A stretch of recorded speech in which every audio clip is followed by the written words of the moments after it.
कृष्णम वंदे जगद्गुरुम। हमारे अमूल्य मानव जीवन में यदि सबसे बड़ी कोई विशेषता मनुष्य की है तो वह उसकी बुद्धि है। एरिस्टोटल ने कहा, man is a rational animal. मनुष्य बुद्धि के कारण विशेष है।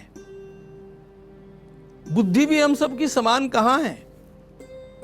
हम लोगों में जो अंतर आता है वह अपनी बुद्धि के विकास की भिन्नता पर निर्भर करता है।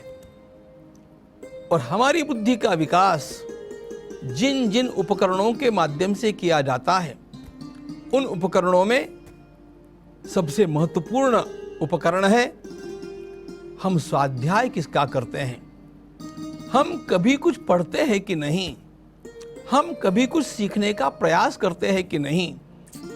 जीवन में आगे वे ही लोग जाते हुए दिखते हैं जो नया नया ज्ञान अर्जन करते हैं। भगवद गीता में कहा गया, नहीं ज्ञानेन सदृशम पवित्रम यह विद्यते। अर्जुन, सारे संसार में ज्ञान से अधिक पवित्र और कुछ है नहीं। यह ज्ञान जितना जितना हम प्राप्त करते जाते हैं उतना उतना हमारी बुद्धि का विकास होता है। और इसलिए वेदों में एक बात कही गई, बार बार कही गई, किसी भी प्रकार पढ़ाई बंद मत करो, अपनी बुद्धि का विकास रोको मत। स्वाध्यायान मा प्रमदः। जो कोई पढ़ना बंद कर देगा उसका विकास रुक जाएगा। यह बात आज के परिप्रेक्ष्य में कितनी सत्य है।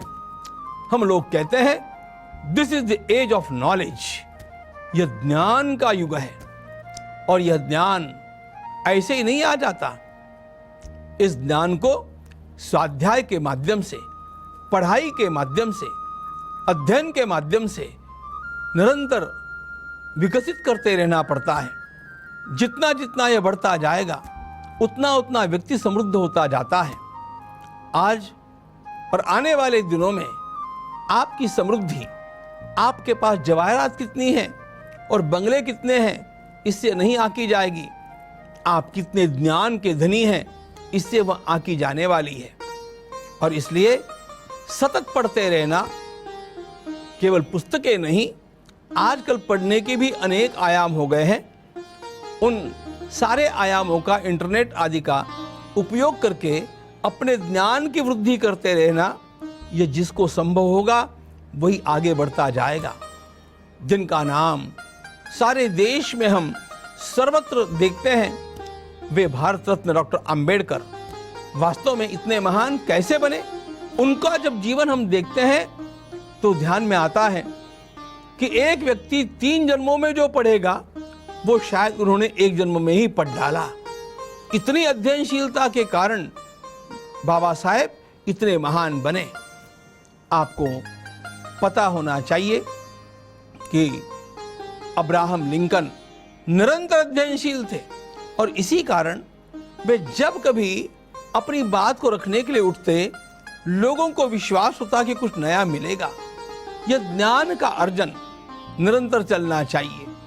जब उन्होंने अपना भाषण करते हुए सीधे एक व्याख्या दे दी, democracy is a government of the people, by the people and for the people, तो लोगों ने उनसे पूछा, आपने भाषण को प्रिपेयर कब किया?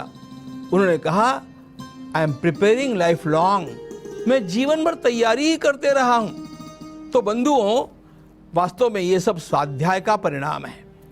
हम लोगों को निरंतर स्वाध्यायशील होना चाहिए, ये वेदों की आज्ञा है। और इसलिए स्वाध्यायान मा प्रमदः, अपनी बुद्धि का विकास स्वाध्याय के माध्यम से निरंतर करते जाइएगा। यह आज्ञा शास्त्रों ने हमको दी, वेदों ने दी। आज हम कितने धन्य हैं कि हमारे पास इतने सारे साधन उपलब्ध हैं। आप रात्रि में कभी भी जग गए, आपके पास समय है तो एक पुस्तक निकाल करके आप तुरंत स्वामी विवेकानंद के साथ वार्तालाप कर सकते हैं। एक पुस्तक खोलते ही आप स्वामी दयानंद सरस्वती महाराज के साथ वार्तालाप करते हैं। आप अपनी बुद्धि को इन माध्यमों से विकसित करते रहेंगे, निरंतर पढ़ते रहेंगे निरंतर कैसेट्स और अन्य माध्यमों से श्रवण करते रहेंगे तो आप एक समृद्ध, शक्तिमान, बुद्धिमान व्यक्ति बन सकते हैं। और यही आपकी सबसे बड़ी शक्ति है। अपनी बुद्धि शक्ति को, ज्ञान शक्ति को सतत स्वाध्याय के माध्यम से संवर्धित करते रहे। यह हमारे जीवन को सफल बनाने का एक अत्यंत महान मंत्र है। धन्यवाद।